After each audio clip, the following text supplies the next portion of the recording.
कर रहा हूँ तो सेकंड बाद चालू होगा। ठीक है।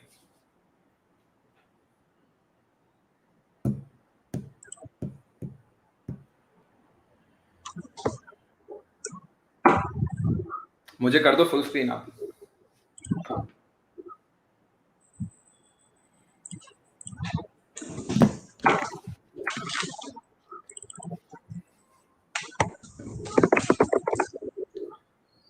Okay okay, you are live, गो।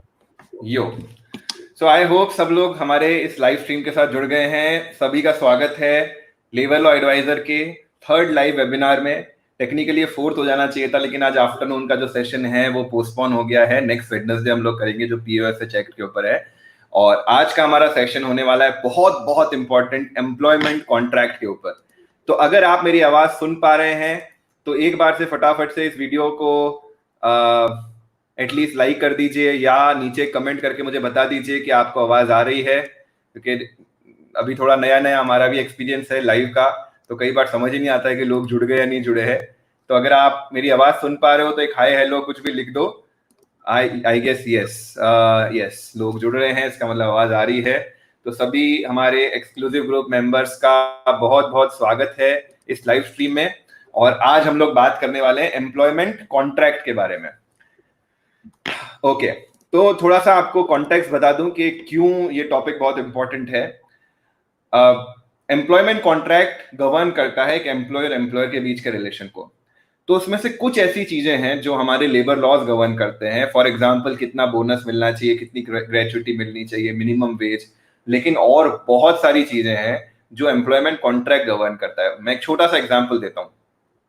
ऐसी इंडस्ट्रीज, ऐसी फैक्ट्रीज जिसमें 50 से कम एम्प्लॉयज हैं और 50 और 100 के रेंज छोड़ दीजिए, उससे कम एम्प्लॉयज हैं, तो वो अपने एम्प्लॉय को ले ऑफ पे नहीं डाल सकते अदर देन कि उन्होंने कॉन्ट्रैक्ट में लिख रखा है कि नहीं। अगेन, कॉन्ट्रैक्ट और भी बहुत सारी चीजों को गवर्न करता है। इसमें आपने नॉन कॉम्पीट क्लॉज के बारे में सुना होगा कि अगर आपने वो कंपनी छोड़ी, वो इंडस्ट्री छोड़ी, तो नई इंडस्ट्री में आप कौन सी इंडस्ट्री में जा सकते हो, कौन सी में नहीं जा सकते हो, कंपटीशन के पास नहीं जा सकते। इसकी आपने ये चीज सुनी होगी। आपने बॉन्ड के बारे में सुना होगा, आपने प्रोबेशन पीरियड के बारे में सुना होगा। सैलरी से लेकर हर चीज जो है, जो एम्प्लॉय और एम्प्लॉयर के रिलेशन को गवर्न करती है, वो कॉन्ट्रैक्ट के आसपास ही चलती है। इनफैक्ट रिट्रेंचमेंट के क्लॉज, टर्मिनेशन के क्लॉज, क्या कॉन्ट्रैक्ट फिक्स टाइम का है, ये सारी चीजें कॉन्ट्रैक्ट एक्ट गवर्न करता है। तो एम्प्लॉयमेंट कॉन्ट्रैक्ट के बारे में आज गहराई से हम लोग समझने की कोशिश करेंगे। हम ये जानेंगे कि अलग अलग जो क्लॉजेज हैं ये क्या कहते हैं, किस तरह से कॉन्ट्रैक्ट किया जाता है। हम समझेंगे एम्प्लॉयर और एम्प्लॉय दोनों के एंगल से कि भाई क्या करेक्ट तरीका है आपका कॉन्ट्रैक्ट करने का, कौन सी चीजें हैं जो कॉन्ट्रैक्ट को शैम कॉन्ट्रैक्ट बना देती है, यानी वो वैलिड ही नहीं रहता है। फिर हम कुछ कोर्ट केसेस भी देखेंगे, ये भी समझेंगे कि किस केसेस में कोर्ट ने एम्प्लॉयर का फेवर लिया है, एम्प्लॉय का फेवर लिया है, ये सारी चीजें हम समझेंगे। तो आज के हमारे गेस्ट को मैं गेस्ट का इंट्रोडक्शन दे देता हूं। आज हमारे गेस्ट हैं अमृतसर से नीतीश चोपड़ा। बड़े ही यंग एडवोकेट हैं, बड़े ही नॉलेजेबल एडवोकेट हैं, और उन्होंने एक बहुत ही डिटेल्ड स्टडी करी है एम्प्लॉयमेंट कॉन्ट्रैक्ट के ऊपर। तो फॉर्मेट हमेशा की तरह ऐसा रहेगा कि पहले मैं नीतीश को भी इन्वाइट करूंगा, उसके बाद हम लोग कुछ बेसिक एक प्रेजेंटेशन देखेंगे जिसमें हम कॉन्सेप्ट समझेंगे, और इस वेबिनार के एंड में हम आपके सवाल भी लेंगे। जो मेरे सवाल होंगे, जो आपके सवाल होंगे, सभी हम नीतीश से क्लियर करने की कोशिश करेंगे। तो मनदीप, एक बार नीतीश को आप लाइव करिए, और आप सभी भी अगर सुन पा रहे हैं तो एक बार वेलकम कर लीजिए नीतीश का, कमेंट्स में वेलकम कर लीजिए। नीतीश, बहुत बहुत शुक्रिया हमारे साथ लाइव जुड़ने के लिए। कैसे हैं आप? बढ़िया sir, thank you so much for such a wonderful introduction. तो आप नीतीश, बताइए। थोड़ा सा हम आपके बारे में जानना चाहेंगे। कहाँ से हैं आप और क्या करते हैं? एक्चुअली मैं अमृतसर में बेस्ड हूँ। मैं एक इंडस्ट्रियल एंड एम्प्लॉयमेंट लॉयर हूँ यहाँ पे। हमारी जो फर्म है, we also look after labour law compliances. सारी स्टेट और प्लस सेंट्रल जो भी लेबर लॉज हैं उनकी कंप्लायंसेस को लुक आफ्टर करते हैं। And I also appear before labour code and wonderful, industrial. ये है मेरी ब्रीफ इंट्रोडक्शन। वंडरफुल। और इंट्रोडक्शन में मैं एक लाइन ऐड कर देता हूँ कि Nitish is just 24 years old. So that is a wonderful achievement कि इतने कम उम्र में आपने इतना नॉलेज हासिल किया है, डिग्री कंप्लीट कर ली और प्रैक्टिस भी कर रहे हैं। That's wonderful. तो Nitish, now stage is all yours. जो हमारा आई गेस मैंने बताया फॉर्मेट के, सबसे पहले हम लोग will start with your presentation. उसके बीच में भी अगर कुछ सवाल होंगे तो मैं वो लेता चला जाऊंगा, एंड जो मेन सवाल जवाब हैं वो हम इस वेबिनार के एंड में लेंगे। अपन ऐसा भी कर सकते हैं कि आपने कुछ कॉन्सेप्ट समझा है, 1 या 2 कॉन्सेप्ट, उसके बाद we can hold for like थोड़ा सा टाइम और उसमें अपन क्वेश्चन ले लेंगे एंड फिर आगे चले जाएंगे, तो इससे थोड़ा सा और इंटरेक्टिव भी हो जाएगा। काफी सारे मेंबर्स हमारे साथ लाइव जुड़े हुए हैं, तो stage is all yours. Thank you. तो Mandeep, you can share the screen. या सो इज दिस स्क्रीन, आप इसको फुल स्क्रीन कर दीजिए। हाँ जी, प्रेजेंट कर दीजिए एक बार इसको। हाँ, स्लाइड शो। ठीक है, perfect. So this is the first slide जो है what is an employment contract. So basically employment contract is a binding contract between an employer and his employee.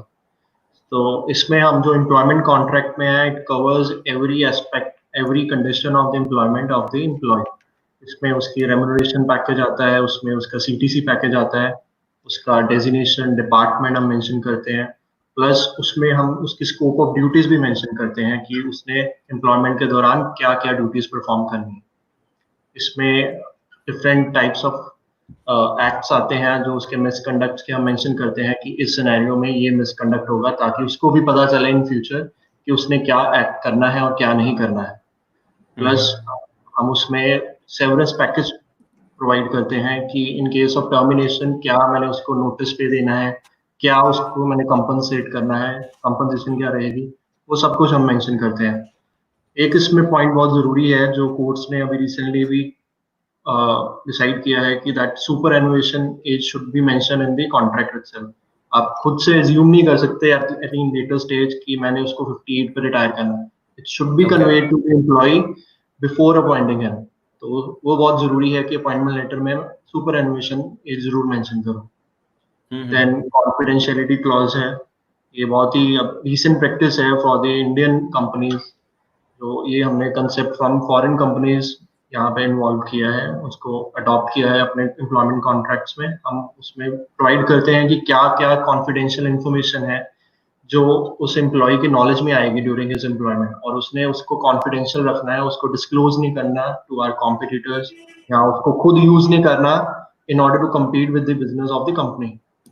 Plus हम उसमें लीव रूल्स भी बताते हैं employment contract में कि क्या क्या उसको लीव्स पेबल होंगे। प्लस इसके अलावा एम्प्लॉयमेंट कॉन्ट्रैक्ट के अलावा कई कंपनीज क्या करती हैं, वो HR पॉलिसीज फ्रेम कर लेती हैं। उसमें different types of HR policies होती हैं, जस्ट लाइक लीव पॉलिसी होती है, डिसिप्लिनरी पॉलिसी होती है, प्लस ड्रेस कोड पॉलिसी भी होती है कई कंपनीज में, जस्ट लाइक होटल्स या उनमें होती है कि उन्होंने ड्रेस कोड स्पेसिफाई कर दिया कि ये मेन के लिए है, ये वुमेन के लिए है, तो वो ड्रेस कोड पॉलिसी सेपरेटली उन्होंने बना ली है। तो इसके अलावा भी और भी काफी पॉलिसीज रहती हैं। ये हो गया what is an employment contract. Then हम मूव करेंगे to the another slide. So the next slide is some common types of employment contracts. एक जो बहुत ही रिसेंटली एडवांस एक कॉन्ट्रैक्ट है वो है फिक्स्ड टर्म कॉन्ट्रैक्ट्स। ये recently industrial employment standing orders act में अमेंडमेंट आई थी जिसमें फिक्स्ड टर्म एम्प्लॉयमेंट इंट्रोड्यूस किया है गवर्नमेंट ने। देन उसके अंदर हम फिक्स्ड टर्म बेसिस पे किसी भी एम्प्लॉय को एम्प्लॉय कर सकते हैं। लेट्स से मैं किसी को एम्प्लॉय करता हूँ फॉर 2 years, तो मैं स्पेसिफाई करूंगा that your employment would start on this day and your employment would and on this day after 2 years। और उसमें मैं ये भी क्लॉज रख सकता हूँ दैट अगर सपोज करो मेरे को एक प्रोजेक्ट मिला है, कंपनी को एक प्रोजेक्ट मिला है, उस प्रोजेक्ट की एक्सपायरी पे भी मैं लिख सकता हूँ कि उसमें मेंशन कर सकता हूँ कि that after the completion of this project you will be fired from the job. आपकी सिर्फ प्रोजेक्ट बेसिस पे एक एम्प्लॉयमेंट है, वो भी एक फिक्स्ड टर्म एम्प्लॉयमेंट का ही पार्ट है। Then second type of contracts are executive contracts. ये हम enter करते हैं mostly with the top level executives और CEO level employees के साथ। इसमें काफी advanced clauses रहते हैं जो हम further slides में भी उसके बारे में discuss करेंगे। Then there are non-compete contracts. Non-compete में ऐसा रहता है कि that during the course of the employment, the employee would not indulge with any competing business of the company. Plus, he would not start his own venture when he is an employee of the company, which is directly in competition with the company. तो Right. हम ये clause भी mention हम कर सकते हैं in the employment letter itself, या हम एक सेपरेट नॉन कम्पीट कॉन्ट्रैक्ट भी बना सकते हैं with the employee. Then there are confidentiality contracts and intellectual property assignment contracts. Confidentiality contracts होते हैं जिसमें हम specify कर देते हैं that this is the confidential information, and during the course of employment वो employee वो confidential information है वो leak नहीं करेगा या disclose नहीं करेगा to any third party, या वो खुद भी use नहीं करेगा in order to compete with the business of the company. Intellectual property assignment contract होते हैं, ये होते हैं बेसिकली, सपोज करो मैं एक सॉफ्टवेयर इंजीनियर एम्प्लॉय करता हूँ, मेरी आईटी बेस्ड कंपनी है और उसका जॉब रोल है कि उसने मेरे लिए सॉफ्टवेयर बनाने हैं ना. इंटेलेक्ट उसका खुद का लग रहा है, तो अगर मैं लॉ के अकॉर्डिंग चलूँ, उसने खुद अगर इंटेलेक्ट यूज करके अपना अगर बनाया है कोई भी एक सॉफ्टवेयर, देन वो उसका राइट है उसके ऊपर, वो उसकी खुद की इंटेलेक्चुअल प्रॉपर्टी है वो. अगर वो मेरा एम्प्लॉय है, ऑब्वियसली मैंने भी उस पर रिसोर्सेज स्पेंड किए, मैंने उसको सैलरी पे की है, मैंने उसको ट्रेनिंग दी है, तो उसका मेरे ऊपर भी राइट है कि मैं उसको असाइन करवा सकूं, कि उसके साथ मैं एक एग्रीमेंट कर सकूं जिससे वो इंटेलेक्चुअल प्रॉपर्टी है वो मेरे को असाइन करे इन फ्यूचर. सो इस तरह के कॉन्ट्रैक्ट्स रहते हैं बेसिकली फॉर सॉफ्टवेयर इंजीनियर्स या साइंटिस्ट कह सकते हैं आप. देन एम्प्लॉयमेंट बॉन्ड्स रहते हैं. Employment bonds are just like indemnity bonds, जिसमें मैं for in lieu of any training which I am providing to the employee before hiring. Suppose करो मेरा एम्प्लॉय एक इंजीनियर है, मैं उसको फॉरेन भेजता हूँ in order to train him, तो उसकी ट्रेनिंग भी जो भी कॉस्ट आई है, इन ल्यू ऑफ दैट मैं उसके साथ एक एम्प्लॉयमेंट बॉन्ड एंटर करता हूँ दैट लेट्स से मैं 2 years के तक that you will serve for this company, वो 2 साल तक मेरे साथ एटलीस्ट जुड़ा रहेगा. तो वो एक तरह से एक इंडेमनिटी बॉन्ड है. अगर वो 2 साल से पहले छोड़ के जाता है, देन उसमें ये भी लिखूंगा that this would be the amount of damages which you will be paying to me in case of any breach. Okay, तो ये इंडेमनिटी बॉन्ड्स होते हैं. Then we'll move to the next slide. So basically what are the benefits of having employment contract in place? Firstly, बेहतर यही होता है कि हम फर्स्टली है कि negotiation of terms and condition. तो बेहतर यही रहेगा कि at the time of joining मैं एक बार स्पेसिफाई कर दूं कि ये टर्म्स रहेंगी of your employment, so that in future कोई भी डिस्प्यूट ना हो. And moreover you know that a satisfied employee is always a motivated employee. तो बेहतर यही है कि मैं in order to encourage cooperation between the organisation, मैं इंश्योर करूं कि सारी की सारी जो टर्म्स है मैं अपने एम्प्लॉयज के साथ इन रिटर्न फॉर्म डिस्क्लोज करूं, ताकि उनको भी पता हो कि उनकी क्या ड्यूटीज रहेंगी, प्लस वो मेरी तरफ से क्या एक्सपेक्ट करते हैं वो भी मैं स्पेसिफाई कर दूं इन फॉर्म ऑफ राइटिंग. जी. Then in the cases of separation में ये बहुत जरूरी रहता है कि दैट मेरे एम्प्लॉयमेंट कॉन्ट्रैक्ट में क्या लिखा हुआ है.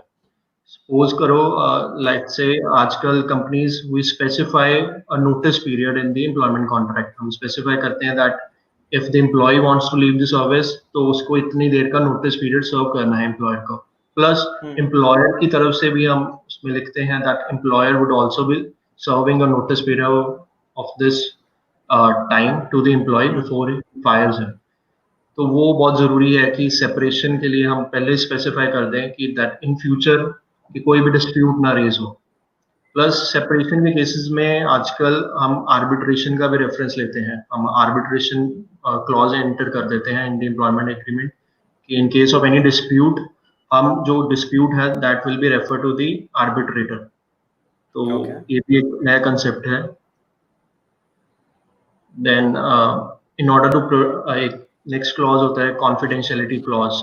इसकी पर्पस ये है कि कोई भी सेंसिटिव इंफॉर्मेशन मैंने अगर प्रोटेक्ट करनी है अपनी कंपनी के लिए, चाहे वो मेरी क्लाइंट्स की लिस्ट हो, चाहे वो क्लाइंट्स का मेरा कोई भी सेंसिटिव डाटा हो जिससे उनका मार्केट शेयर लूज हो सकता है अगर वो डिस्क्लोज होती है मार्केट में, तो उसको प्रोटेक्ट करने के लिए मैं एक क्लॉज एंटर कर सकता हूँ, confidentiality clause in the employment contract, तो उसका काफी बेनिफिट रहेगा कंपनी के लिए। राइट।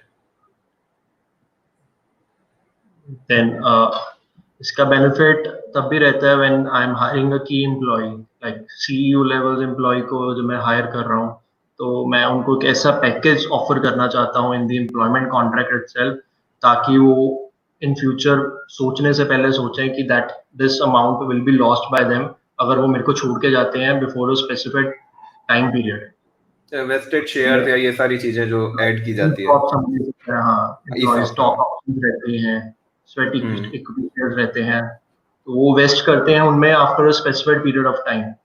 तो वो भी यस, तो टॉप लेवल एग्जीक्यूटिव्स के लिए बहुत वो जरूरी है कि वो सारा कुछ मैं इन दी कॉन्ट्रैक्ट से वो सारा स्पेसिफाई करूं, तो वो काफी जरूरी रहता है फॉर द कंपनी।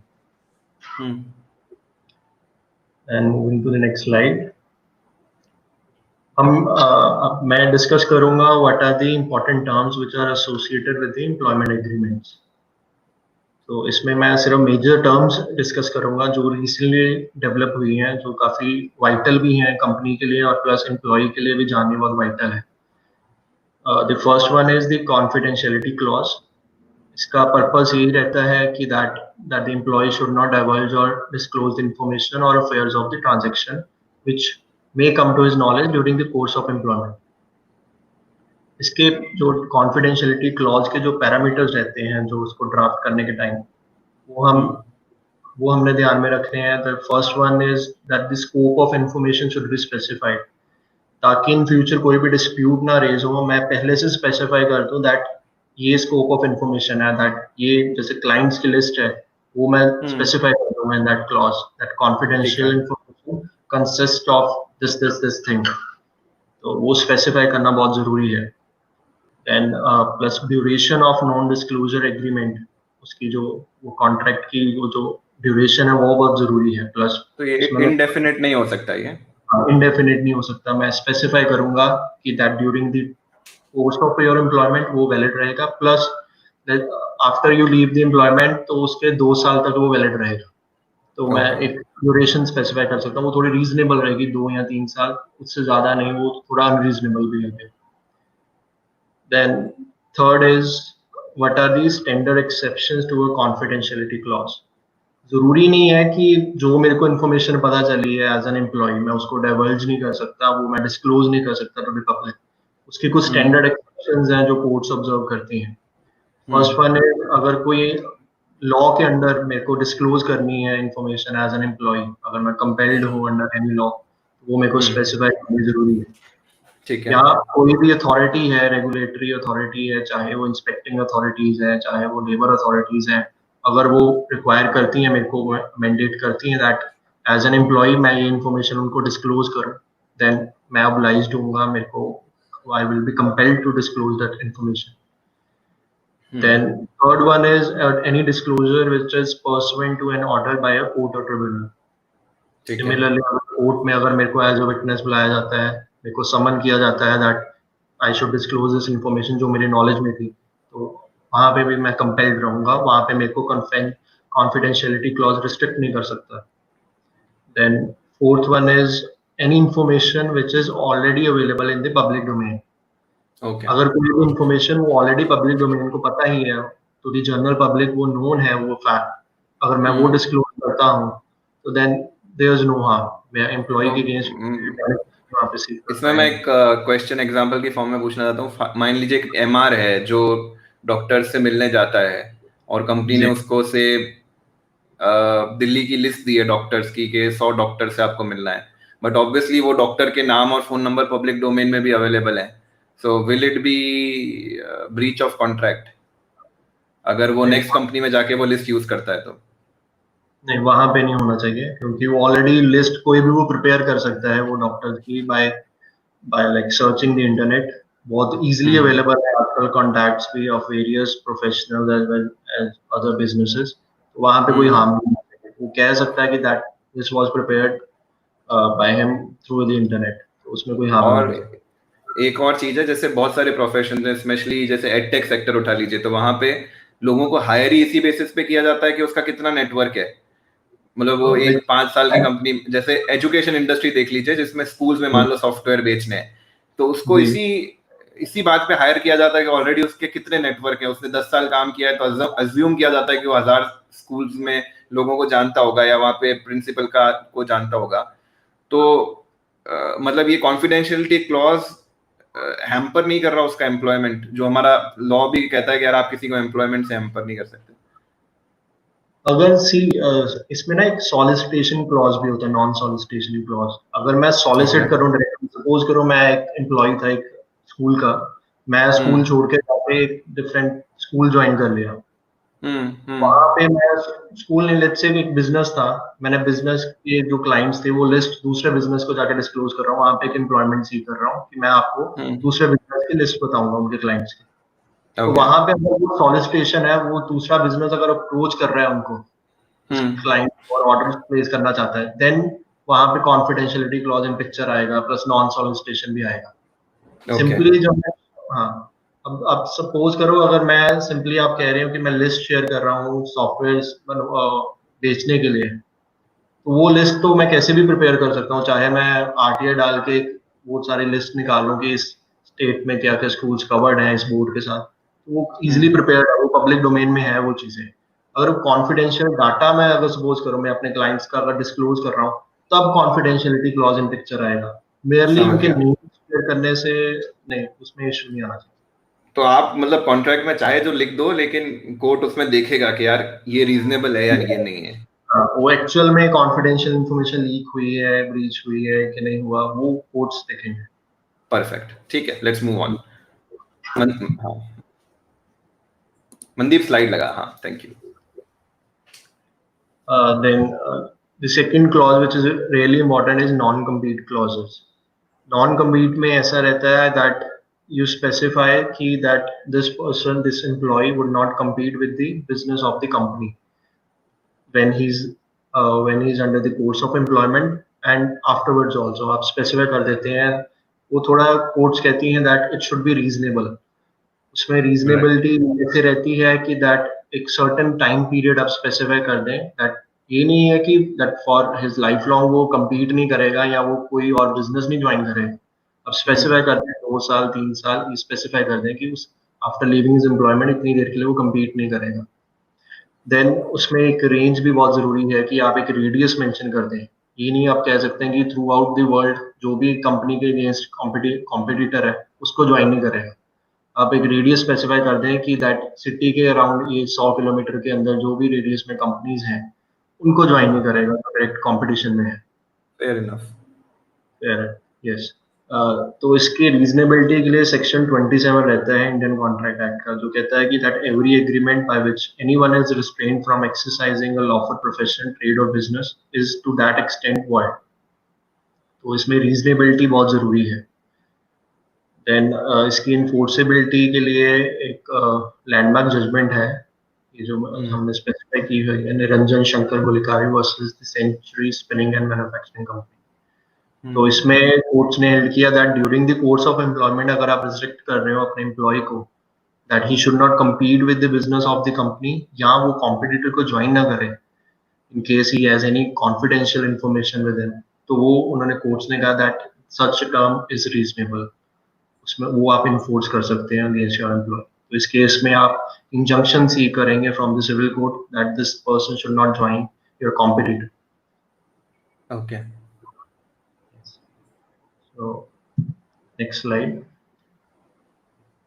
जैसा कि मैंने नॉन सॉलिसिटेशन क्लॉज के बारे में अभी बताया कि दैट नॉन सॉलिसिटेशन क्लॉज में ऐसा रहता है कि that you specify in the terms of the employment of the employee कि दैट जो एम्प्लॉय है वो आफ्टर लीविंग द सर्विस, वो जो आपके कंपनीज के एम्प्लॉयज हैं या जो कस्टमर्स हैं, जो आपके क्लाइंट्स हैं, उनको सॉलिसिट नहीं करेगा, उनको अप्रोच नहीं करेगा that they should join your competitor जिसको उसने ज्वाइन किया है, या उसने अगर अपना खुद का वेंचर शुरू किया है आफ्टर लीविंग योर कंपनी तो वो उस कंपनी के साथ ना जुड़े। तो ये नॉन सॉलिसिटेशन क्लॉज रहता है, वो बहुत जरूरी है कंपनीज के लिए दैट आपकी जो मार्केट वैल्यू है, जो आपकी गुडविल है, वो लूज ना हो, प्लस आपका जो मार्केट शेयर है वो आप होल्ड कर सके इन केस अगर कोई भी आपका टॉप लेवल एग्जीक्यूटिव या टॉप लेवल एम्प्लॉय जिसके पास सारा डाटा है, सारा कॉन्फिडेंशियल इंफॉर्मेशन है, आपके जैसे आपके ट्रेड सीक्रेट्स ही हैं, तो उसको आपको रोकने के लिए ये क्लॉजेस बहुत ही जरूरी है, non compete and non solicitation. तो इसकी जो फोर्सेबिलिटी है, तो कोर्ट्स का यही मानना है that such non solicitation clauses are like valid in India. They should be reasonable. Reasonability के लिए उन्होंने बताया है that it should have some distance. उसमें डिस्टेंस स्पेसिफाई कर दें कि लाइक अगर वो खुद का अगर बिजनेस ला रहे हैं, अगर उसका डिस्टेंस अगर ज्यादा, सपोज करो वो एक स्टेट से दूसरी स्टेट, एक नॉर्दर्न स्टेट से वो सदर्न स्टेट में जा रहा है, खुद का एक वेंचर चला रहा है, तो आप उसमें ये नहीं कह सकते वो सॉलिसिट करेगा। अगर वो उसका आपका क्लाइंट वहां से नॉर्दर्न स्टेट से सदर्न स्टेट जा रहा है, तो मे बी उसकी कैपेबिलिटीज होगी तभी वो छोड़ के गए, तो एक डिस्टेंस हो गया वहां पे स्पेसिफाई। प्लस उसमें टाइम लिमिट्स भी आप स्पेसिफाई कर सकते हैं, ये नहीं है लाइफ लॉन्ग ही ये वैलिड रहेगा, टाइम लिमिट होनी चाहिए ताकि उसका भी प्रोफेशन है, उसका भी राइट टू बिजनेस है, राइट टू प्रोफेशन, उसका भी एक फंडामेंटल राइट है जैसे कि कंपनी का है, तो एक टाइम लिमिट होना बहुत जरूरी है ताकि वो रीजनेबल है। Right. Then moving on to next slide, ये है एम्प्लॉयमेंट बॉन्ड से रिलेटेड। ये भी बहुत इंपॉर्टेंट। यस, तो employment bonds are just like indemnity bonds. जैसे कि मैंने बताया है कि दैट कोई भी एम्प्लॉय है जो आपके लिए बहुत ही क्रूशियल पोजीशन पे है, जिसको आपको ट्रेनिंग प्रोवाइड करनी बहुत जरूरी है बिफोर हायरिंग। या during the course of employment भी आप उसको ट्रेनिंग प्रोवाइड कर रहे हो, आपने सपोज करो उसको आपके साथ वो 1-2 साल जुड़ा रहा, you saw some potential in him, तो आपने उसको ट्रेनिंग के लिए फॉरेन भेज दिया, लेट्स से फॉर 1 ईयर, तो वहां पे आपने ट्रेनिंग कॉस्ट इनकर की, उसकी ट्रेनिंग पे उसके रहने का खर्चा दिया, सब कुछ। तो यू ऑलवेज एक्सपेक्ट कि कंपनी एक्सपेक्ट करेगी कि वो आपसे फर्दर 3 या 4 साल और जुड़ा रहे, बिकॉज आपने रिसेंटली उसके ऊपर काफी सम इनकर किया है। तो इन दैट सिनेरियो आप उसके साथ एक एम्प्लॉयमेंट बॉन्ड एग्जीक्यूट करते हो कि that in लिeu of that training cost वो आपके लिए इतनी देर सर्व करेगा, and if he does not तो इतनी अमाउंट ऑफ डैमेजेस वो पे करेगा। ठीक है। तो ये कहते हैं एम्प्लॉयमेंट बॉन्ड्स। एम्प्लॉयमेंट बॉन्ड्स का मैं format after completing this slide show वो भी मैं आपको अभी डिस्प्ले करूंगा ऑन द स्क्रीन। तो इसकी जो इन्फोर्सेबिलिटी है, वो कोर्ट्स का मानना है that it should be reasonable, क्योंकि इंडियन लॉ में रीजनेबिलिटी बहुत ही क्रूशियल एस्पेक्ट है, चाहे वो कोई भी क्लॉज हो। स्पेशली जो एम्प्लॉयमेंट लॉज है उसमें रीजनेबिलिटी जरूर असेस करते हैं, जो स्टैट्यूटरी गवर्नड है चीजें, तो उसमें रीजनेबिलिटी बहुत जरूरी है। तो इसमें ये बहुत ही जरूरी है कि ट्रेनिंग पे कॉस्ट और ट्रेनिंग पे रिसोर्सेज इनकर हुए हों, अदरवाइज आप इसको इन्फोर्स नहीं कर पाएंगे। तो कई कंपनियां तो बिना ट्रेनिंग दिए ही कर देती है बॉन्ड, वो मेरे ख्याल में लीगल नहीं रहेगा। लीगल नहीं है, वहां पे वो प्रॉब्लम्स आ सकती हैं, उनको प्रॉब्लम्स फेस कर सकते हैं इन्फोर्सेबिलिटी के रिगार्डिंग। ओके। प्लस ये भी जरूरी है कि जो आपने उसको ट्रेनिंग प्रोवाइड की है उससे उसका स्किल्स भी एनहांस होने चाहिए। ये नहीं है कि वो ऑलरेडी स्किल्ड एम्प्लॉय था, उसको सारे वो स्किल्स आते हैं, आपने just for the sake of entering an employment board उसको ट्रेनिंग प्रोवाइड कर दी 1-2 महीने की, जिससे उसकी स्किल फर्दर एनहांस नहीं हुई, स्किल लेवल उसका उतना ही रहा। तो ये भी बहुत जरूरी है। परफेक्ट। देन ये केस लो है मद्रास हाई कोर्ट का, फर्स्ट वन। इसमें है 3 इयर्स के लिए उन्होंने, कंपनी ने एम्प्लॉय के साथ एक एम्प्लॉयमेंट एग्रीमेंट, एक एम्प्लॉयमेंट बॉन्ड एग्जीक्यूट किया था, but the employee left the service after 14 months. तो यहाँ पे कोर्ट ने डैमेजेस अवार्ड किए थे टू द कंपनी, बिकॉज उसने जो मिनिमम सर्विस उसके साथ कंपनी के साथ एग्री की है उसने वो सर्व नहीं करी थी। राइट। तो कोर्ट ने इस केस में जो उन्होंने जो कंपनी ने ऑलरेडी एग्री की हुई थी एम्प्लॉयमेंट बॉन्ड में, जो भी डैमेजेस की अमाउंट, उन्होंने उतनी ही प्री एस्टिमेटेड अमाउंट वहां पे अवार्ड करी है इस केस में। राइट।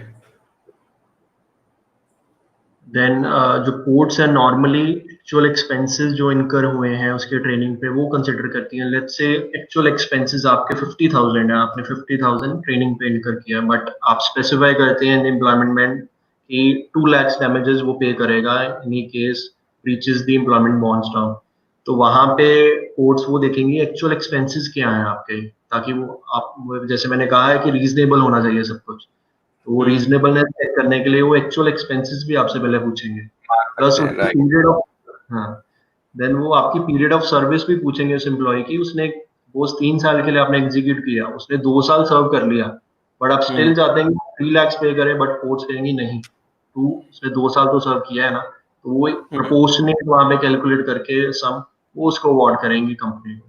ये नहीं कि वो स्ट्रेट फॉरवर्ड 2 लाख सम जो भी आपने एग्री किया वो सीधा का सीधा नहीं पे होगा, उसको असेस करेंगी कि एक्चुअल डैमेज क्या हुआ है, उसके बेसिस पर वो अवार्ड देती है।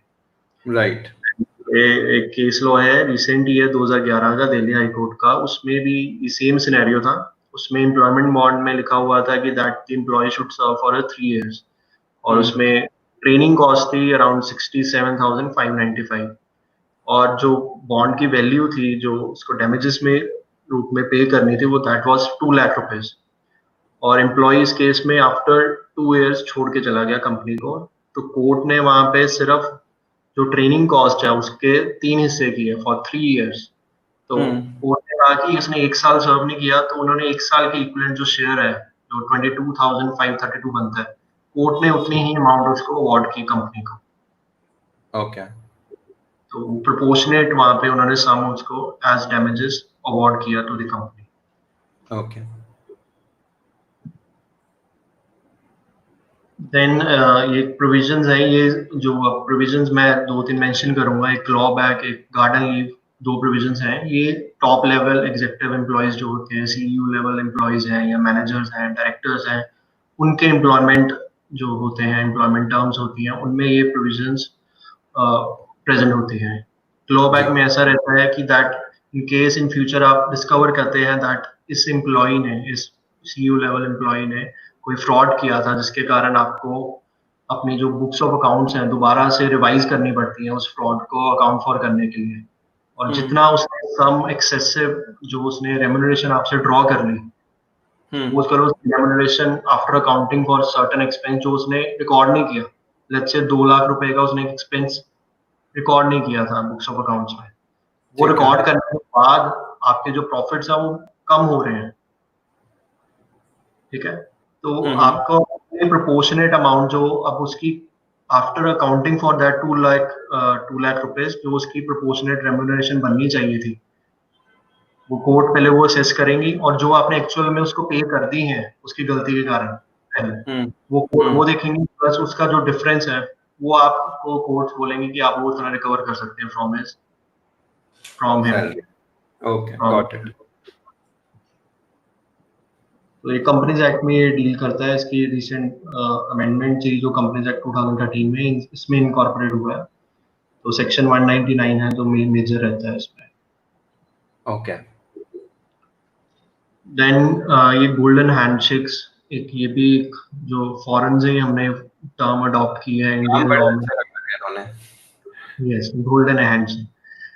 तो इसमें ऐसा रहता है कि जो भी आपके जो टॉप लेवल एग्जीक्यूटिव्स हैं वो अगर छोड़ के जा रहे हैं आपको, तो डिसमिसल के केस में अगर आपको उनको डिसमिस भी कर रहे हैं या उनके रिटायरमेंट के केसेस में, तो उस केसेस में आप एक प्री डिटर्मिन्ड अमाउंट डिसाइड कर लेते हो कि that this would be the compensation for loss of your employment.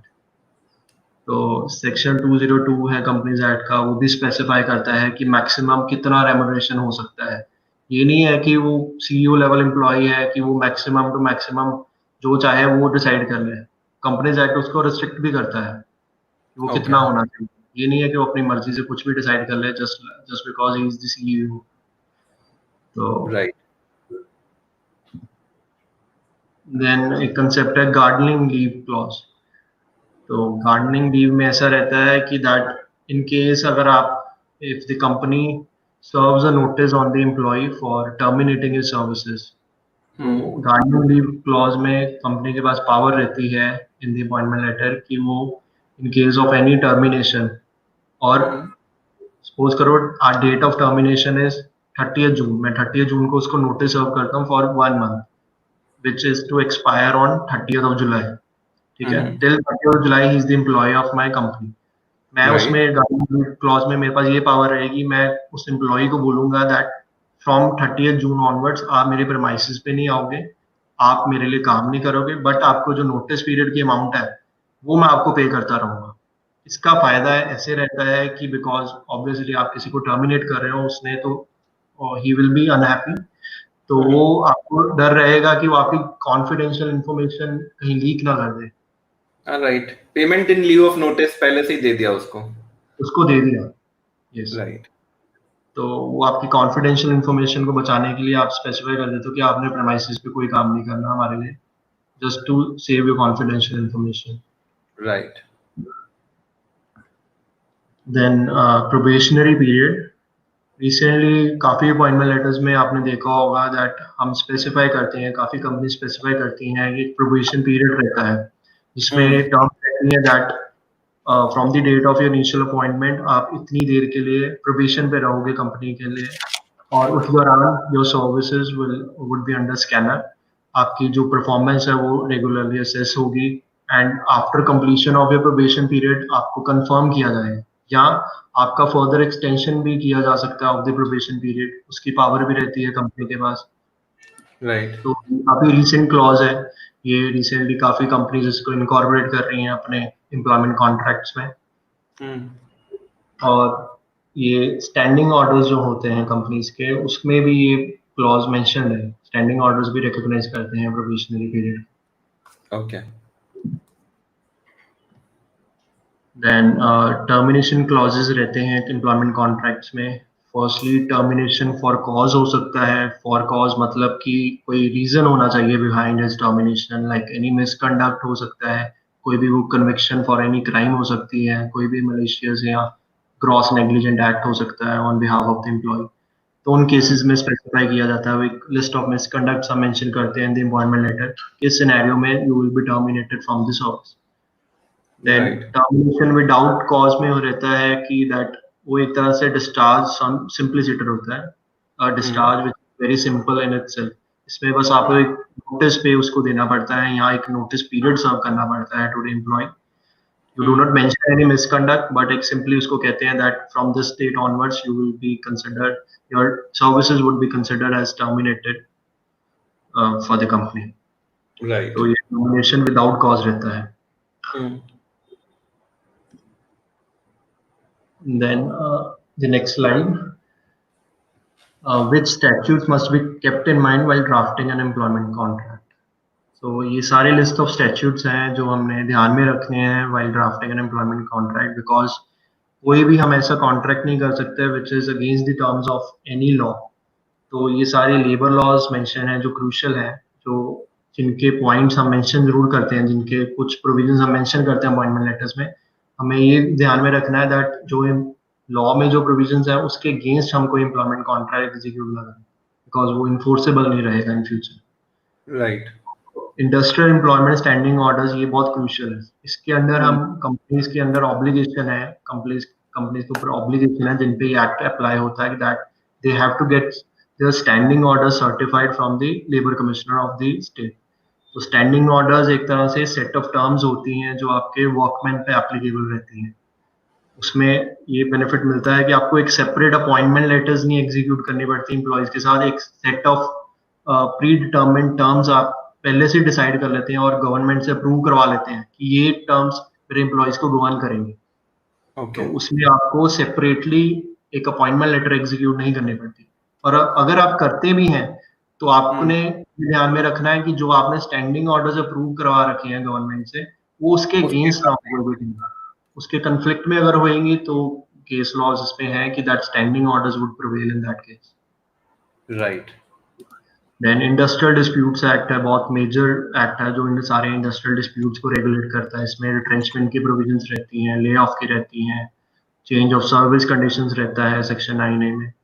तो ये मेजर एक्ट है, आपको चेक करना है कि आपके जो प्रोविजंस है आपके एम्प्लॉयमेंट लेटर्स में वो इसके कन्फ्लिक्ट में ना हो।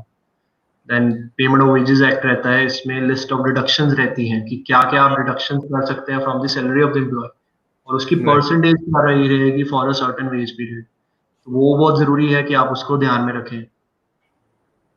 Then payment of bonus act है, इसमें स्पेसिफाइड है ये प्रॉफिटेबिलिटी के अकॉर्डिंग पे होता है बोनस अंडर दिस एक्ट, आपने स्पेसिफाई करना होता है। अगर आप स्पेसिफाई करते हैं bonus which is in conflict with this act, तो वो इन्फोर्सेबल नहीं रहता। आप ऐसे स्पेसिफाई कर सकते हैं that the bonus will be calculated as per the provisions of the payment of bonus act. जो Right. लॉ कैलकुलेट होएगा तो वो एक सिंपल सा क्लॉज हमने इंसर्ट करना है अपने employment letter. Hmm. Then the equal remuneration act जो कहता है कि that the wages of the women as well as the male employees should be equivalent for the same skill। तो ये भी आपने ध्यान में रखना है कि वेजेस हमने सेम रखनी है, जो सीटीसी पैकेजेस बना रहे हैं वो सेम रेम्युनरेशन हो for male and female employees. जी। मिनिमम वेजेस एक्ट उसको कंप्लाई करना है, जो मिनिमम वेजेस है। अब recently code of wages act implement हुआ है, उसको ध्यान में रखना है उसकी प्रोविजंस को, क्योंकि उसमें काफी स्ट्रिक्टर प्रोविजंस है राइट। और पीनल प्रोविजंस है अगेंस्ट एम्प्लॉयज, उसको ध्यान में रखना बहुत जरूरी है। फैक्ट्रीज एक्ट है, उसमें एनुअल लीव विद वेजेस रहती हैं, तो आपने कोशिश करनी है कि जो annual leave with wages specified है ऑलरेडी फैक्ट्रीज एक्ट में, उसके अंडर आप कुछ एग्री ना करें with your employees. Then shop and establishments act है, उसमें भी लीव्स गवर्न रहती हैं। देन एम्प्लॉय कंपनसेशन एक्ट है, रिसेंटली 2017 में अमेंडमेंट हुई थी under the employee compensation act. उसमें गवर्नमेंट ने स्पेसिफाई किया that the employer should like specify the benefits the employee is entitled to under this act during his joining। तो आपको at the time of his joinings वहाँ पे specify करना बहुत जरूरी है आपके लिए, जो जो बेनिफिट्स उसको एम्प्लॉय कंपनसेशन एक्ट में अवेलेबल है। सिमिलरली मैटरनिटी बेनिफिट एक्ट में रिसेंट अमेंडमेंट हुई थी, वो भी 2017 में है। उसमें भी कोर्ट्स ने कहा है कि आपने जरूर अपने एम्प्लॉयज को बताना जरूरी है कि उसको क्या क्या मैटरनिटी बेनिफिट्स अवेलेबल है अंडर दिस एक्ट। तो वो आप स्पेसिफाई कर सकते हैं इन योर एम्प्लॉयमेंट कॉन्ट्रैक्ट कि ये बेनिफिट्स आपको रहेंगे अंडर दीज एक्ट्स। देन इसमें है how would the employment conditions be governed अगर आपका कॉन्ट्रैक्ट वो एम्प्लॉयमेंट नहीं है अपने एम्प्लॉयज के साथ। तो इसमें ऐसा रहता है कि जो एचआर पॉलिसीज हैं आपकी, या आपके जो मैनुअल्स हैं, या जो स्टैंडिंग ऑर्डर्स हैं, या आपने कोई ओरल टर्म्स उसके साथ एग्री की हैं जो रिटर्न फॉर्म में नहीं है, तो वो सारी टर्म्स गवर्न करेंगे उसके एम्प्लॉयमेंट को in the absence of any written form of contract of employment. Okay. Then अगर ये सारा कुछ नहीं है, अगर स्टैंडिंग ऑर्डर्स एक्ट आप पे नहीं लगता, आपकी कोई ओरल टर्म्स नहीं है या एचआर पॉलिसीज नहीं है, तो जो भी इंडस्ट्रियल और एम्प्लॉयमेंट लॉज हैं वो अप्लाई करेंगे, वो गवर्न करेंगे उसके एम्प्लॉयमेंट को।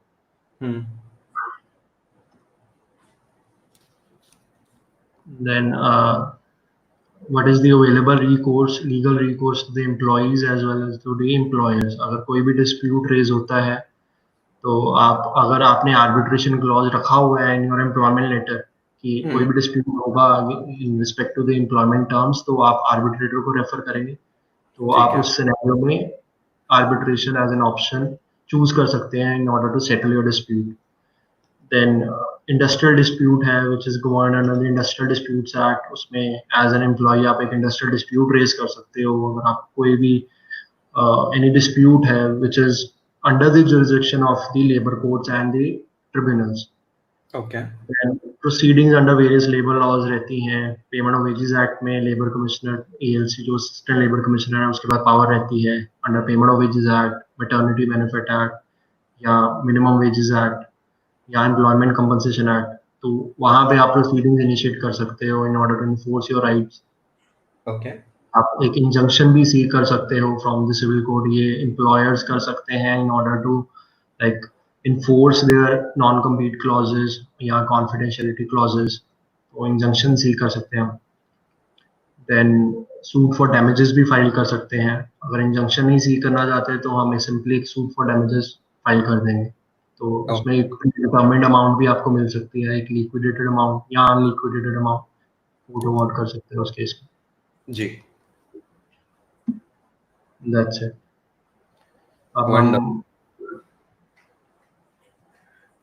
अब हम कुछ एम्प्लॉयमेंट कॉन्ट्रैक्ट्स देखेंगे। तो ये है इंडेमनिटी बॉन्ड। इंडेमनिटी बॉन्ड एक तरह से एम्प्लॉयमेंट बॉन्ड है जो कि नीचे वाले बॉटम राइट में ऑप्शन आएगा, थोड़ा सा जूम कर दीजिए। 100% इसको 120 कर देंगे तो अच्छे से देख पाएंगे हम ऐसे थोड़ा। Thank you. हाँ, परफेक्ट। तो ये मैंने जैसे आपको बताया था that in लिeu of any training आप एग्जीक्यूट करते हैं कि indemnity bond with your employees कि वो इतने पीरियड के लिए सर्व करेंगे, और अगर वो डिफॉल्ट करते हैं तो they will be paying certain amount. तो जैसे कि यहाँ पे मैंने मेंशन किया हुआ है that the employee will serve for a minimum period of 1 year, तो वो मैंने स्पेसिफाई कर दिया। वो एक हेड शेफ था जिसको मैंने ट्रेनिंग प्रोवाइड की थी। देन मैं यहाँ पे ये भी मेंशन करता हूँ that employee acknowledges that the expenditure which was incurred by the company on him is identifiable and has already been explained to him and is inclusive of associated cost।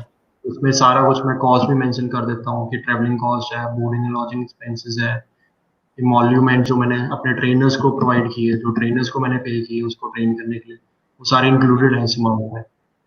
Plus उसमें specify भी कर देता हूँ कि that ये losses के cases में अगर कोई भी डैमेजेस मेरे को इनकर करने पड़ते हैं उसके पहले जाने से, तो वो इतने अमाउंट मेरे को पे करेगा अलॉन्ग विद इंटरेस्ट। तो ये एक simple form of indemnity bond है। Then confidentiality and non-disclosure as well as intellectual property assignment, ये मैंने combined एक agreement बना लिया because similar terms रहती हैं इसमें, enforceability भी similar है।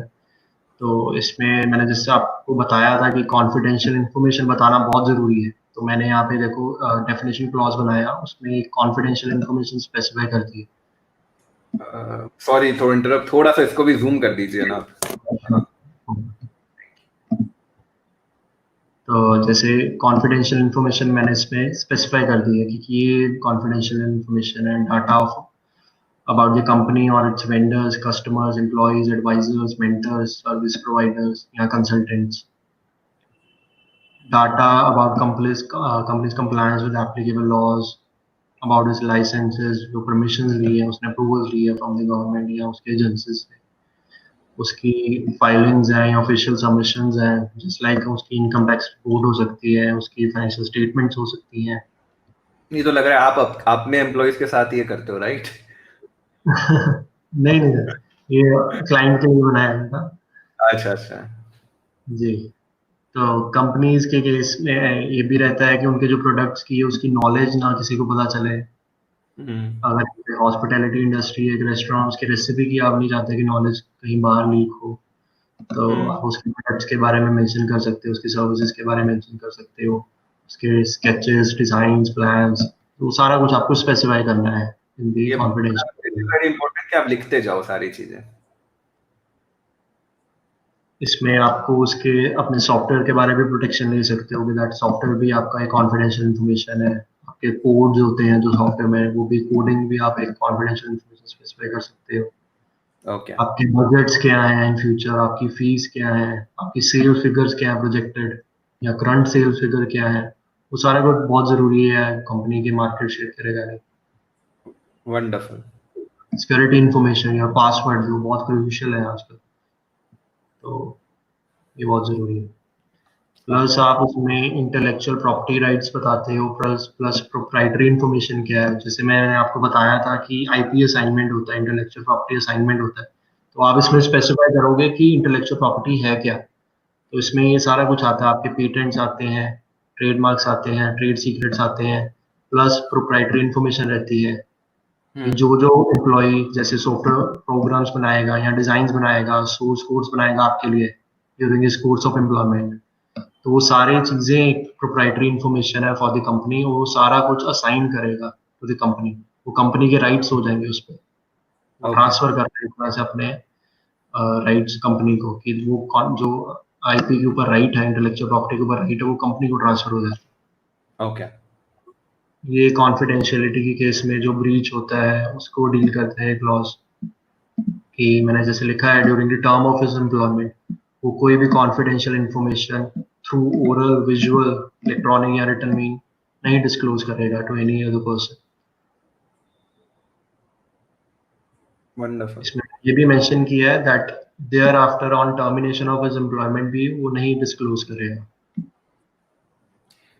ओके, इसमें आपने टाइम लिमिट डाला है जैसे कुछ? नहीं, इसमें टाइम लिमिट नहीं था, वो रिक्वायरमेंट नहीं थी क्लाइंट की, तो दैट्स व्हाई मैंने वो नहीं लिखा। ओके। जी। देन इंटेलेक्चुअल प्रॉपर्टी असाइनमेंट रहता है, जो मैंने आपको बताया है कि ये कैसे वर्क करता है, ये आप यहाँ पे पढ़ सकते हैं।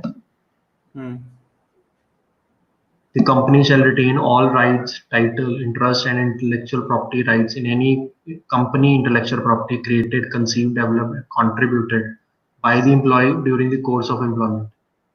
चाहे वो अकेले करे, चाहे वो किसी के साथ करे, तो वो सारी की सारी वेस्ट करेगी विद द कंपनी। ओके तो ये ऐसे वर्क करता है आईपी असाइनमेंट। ओके तो नीचे मैंने आर्बिट्रेशन का जैसे क्लॉज आपको बोला कि मैंने इसमें आर्बिट्रेशन प्रोवाइड की है कि जो भी डिस्प्यूट होगा वो थ्रू टू द आर्बिट्रेटर बीच में रेफर होगा। पॉइंट था वारंटीज, उसका क्या मतलब होता है?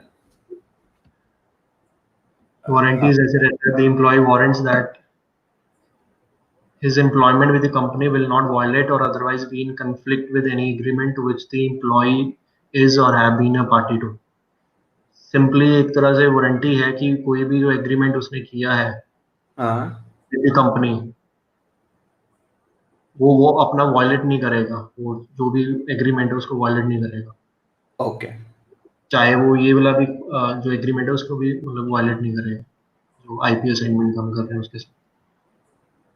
बेसिकली एम्प्लॉय वारंट कर रहा है कि मैं ये चीजें नहीं करूंगा, या ये भी है, the employer warrants that he has not or will not inappropriately or attempt to use or disclose any confidential or proprietary information, जो कि इस एग्रीमेंट के मद्देनजर मैंने ये लिखा है कि वो इस एग्रीमेंट को वायलेट नहीं करेगा। एक तरह से वारंटी दे रहा है कंपनी को। इसमें नीचे indemnification का भी मैंने बताया, the employee undertakes to indemnify the company and its affiliates for any losses or damages sustained by the company। अगर कोई भी वो ब्रीच करेगा इस एग्रीमेंट को तो उसको इंडेमनीफाई करेगा, उसके लिए भी वो वारंटी दे रहा है नीचे। राइट, तो ये है कॉन्फिडेंशियलिटी एग्रीमेंट। Thank you. देन एक फिक्स टर्म कॉन्ट्रैक्ट होता है। फिक्स टर्म जैसे मैंने आपको बताया कि एक फॉर अ स्पेसिफाइड पीरियड मैं किसी को एंगेज करना चाहता हूँ और उसके बाद उसकी एम्प्लॉयमेंट ऑटोमेटिकली एंड होगी, तो वो एक फिक्स टर्म एम्प्लॉयमेंट कॉन्ट्रैक्ट रहता है। तो फिक्स टर्म एम्प्लॉयमेंट कॉन्ट्रैक्ट में ये पीरियड मेंशन करना बहुत जरूरी है कि मैंने जैसे लिखा है कि he will be appointed from 1st January 2016 and his employment will automatically come to an end on 31st of December 2025। Perfect. तो इसमें बाकी की टर्म्स आप सेम रख सकते हैं, बस एक ये क्लॉज बहुत मायने रखता है, यही रेगुलेट करेगा आपका इंटायर फिक्स टर्म कॉन्ट्रैक्ट। बाकी भी टर्म्स आप नॉर्मल कॉन्ट्रैक्ट होगा तब हमको कोई रिट्रेंचमेंट कंपनसेशन नहीं देना है। जी जी जी, ये स्पेसिफिकली एक्सक्लूडेड है आईडी एक्ट में, इंडस्ट्रियल डिस्प्यूट्स एक्ट में। ठीक है। रिट्रेंचमेंट के लिए उसमें। देन top level executive employment agreements हैं, जिसमें काफी फैंसी टर्म्स रहती हैं, जैसे लाइक मैंने आपको बताई जो हमने फॉरेन कंपनी से अडॉप्ट की हैं। इसमें मैं मेजर जो टर्म्स है वो मैं स्क्रॉल कर रहा हूँ नीचे।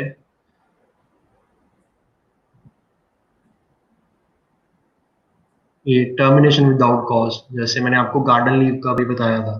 तो अगर मैं नोटिस पीरियड किसी को सर्व कर रहा हूँ तो फिर मैं नहीं चाहता कि मेरा एम्प्लॉय मेरे प्रेमाइसेस पे आए, मेरे लिए काम ना करे, बिकॉज यू आर अफ्रेड कि वो आपकी कॉन्फिडेंशियल इंफॉर्मेशन लीक कर सकता है। तो आप इसमें स्पेसिफाई कर देंगे the organisation may require the executive to absent himself from its premises on garden leave and not participate in the working of the organization during the unexpired portion of the notice period।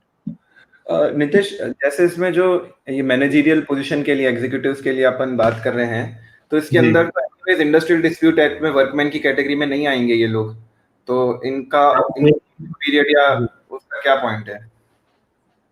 ये workman की definition में नहीं आएंगे, उनपे ये valid भी हैं terms. और अगर आप वर्कमैन के केस में भी ऐसा क्लॉज डालना चाहें आप डाल सकते हैं, बिकॉज आप सैलरी तो उसको पे कर रहे हैं, आपकी मर्जी की आप उससे काम नहीं लेना चाहते, दैट्स योर विश। बट आप उसको जो वर्कमैन के केस में तो मुझे नोटिस पीरियड सर्व करना जरूरी है, लेकिन अगर वर्कमैन नहीं है तो is it mandatory to give notice period?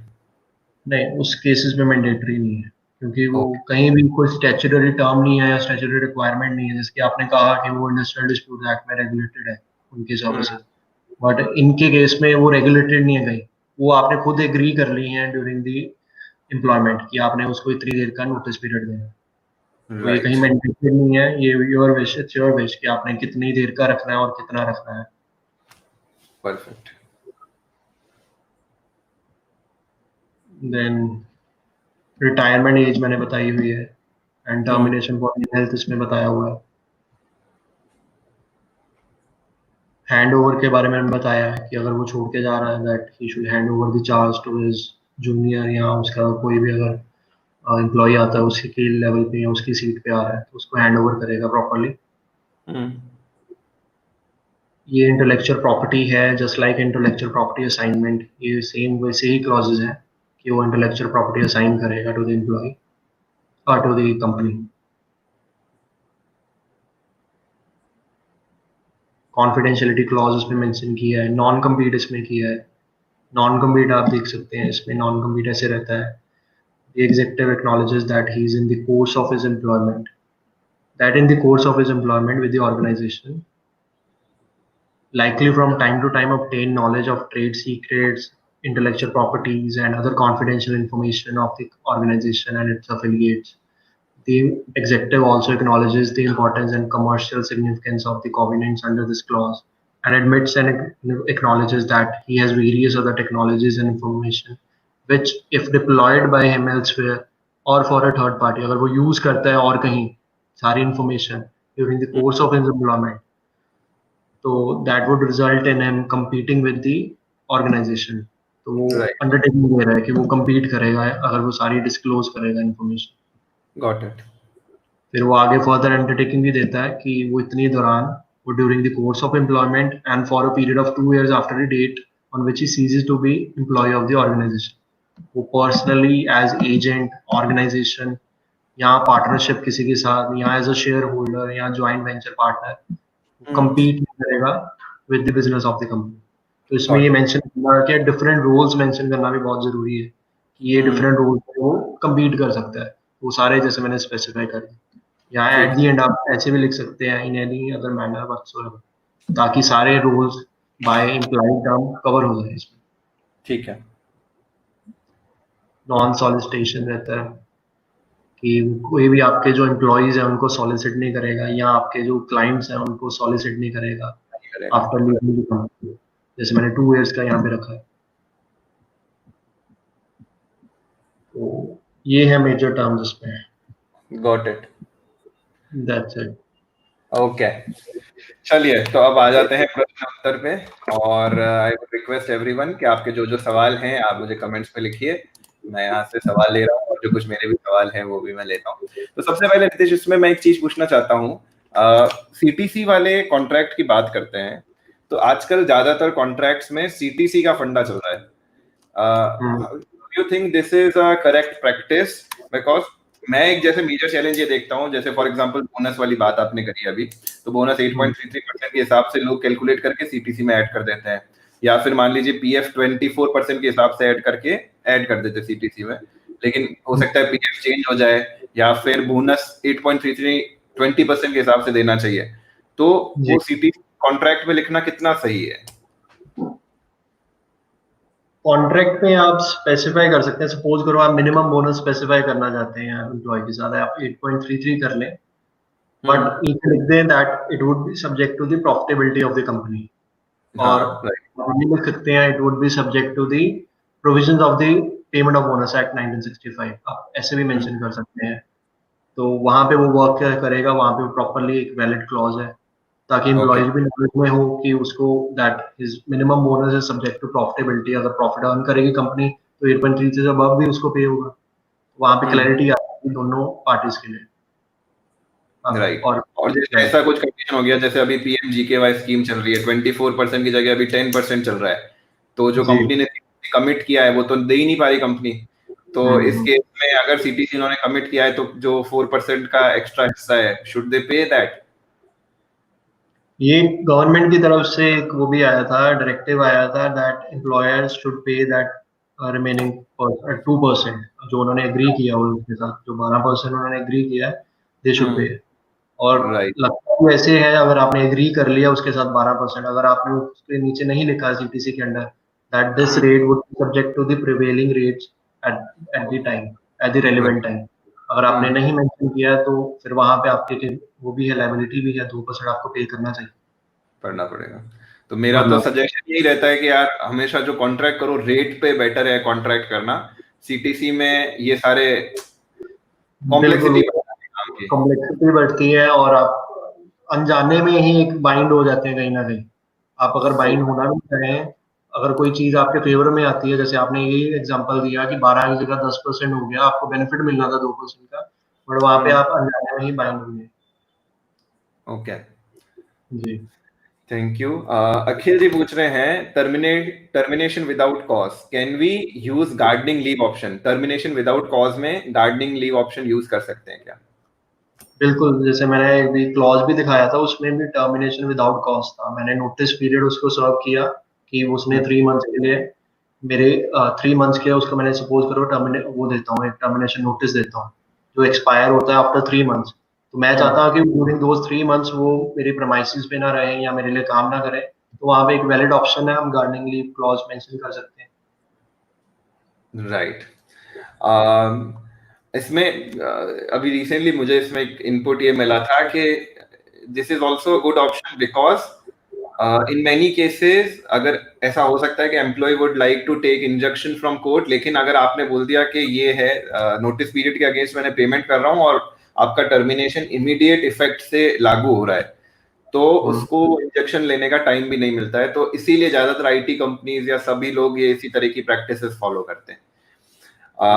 एक और क्वेश्चन आ रहा है मिस्टर नैन का कि one of our client employee have left the job without any notice और any 1 month compensation, please guide what we do in that particular condition. Also वो एक compensation लिए बिना ही चला गया तो उस पैसे का भी क्या करें, या छोड़ के चला गया तो अब क्या किया जा सकता है कुछ नोटिस पीरियड दिया बिना?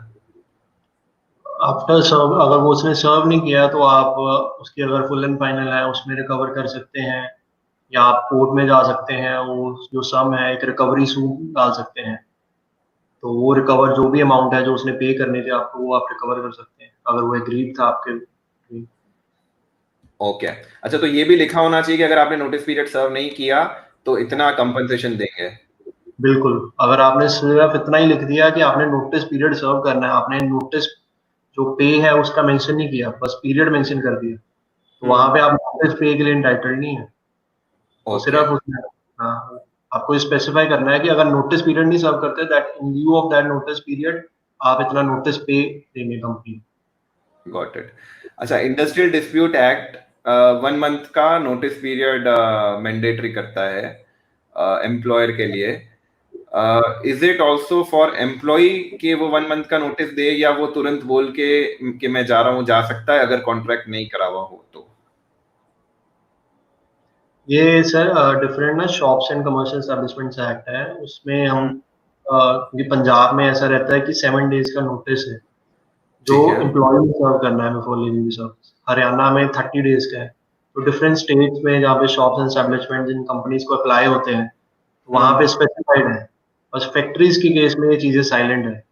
तो फैक्ट्रीज में जो अगर आपने एग्री कर लिया एम्प्लॉय के साथ इन द अपॉइंटमेंट लेटर, तो उससे रेगुलेट होगा। ओके ओके अच्छा, एक और क्वेश्चन कि अगर अलग अलग, जैसे मान लीजिए एम्प्लॉयर ने बोला है कि आपको 3 महीने का नोटिस पीरियड सर्व करना है, so is it vice versa also कि एम्प्लॉयर को भी 3 महीने का नोटिस पीरियड एम्प्लॉय को देना होगा?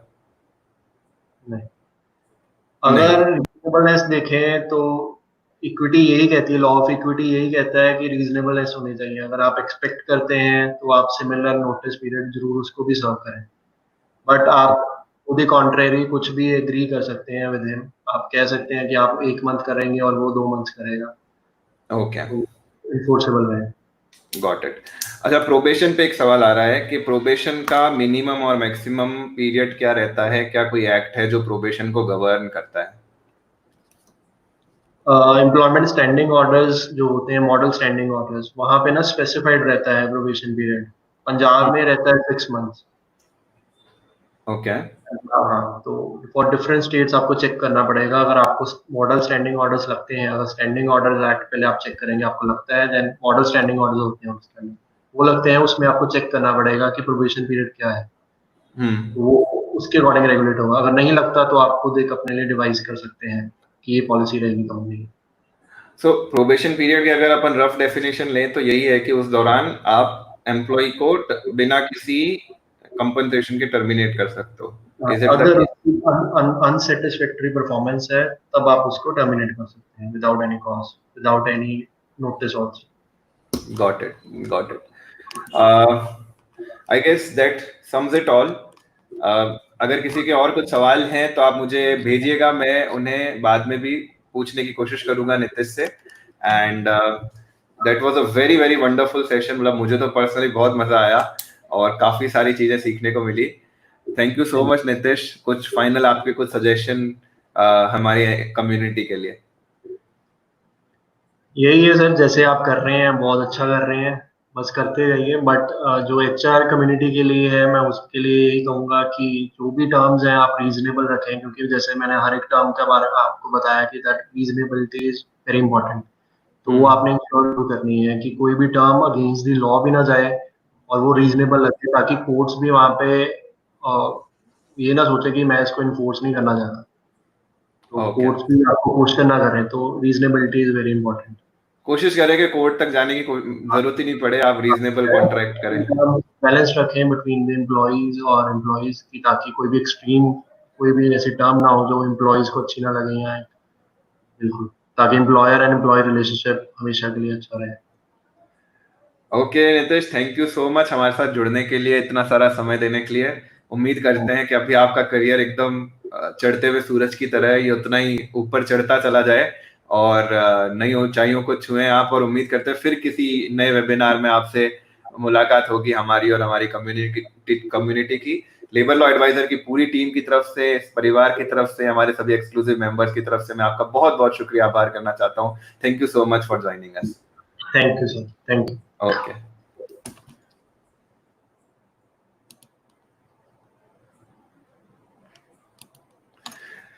चलो दोस्तों, आज के लिए इतना ही।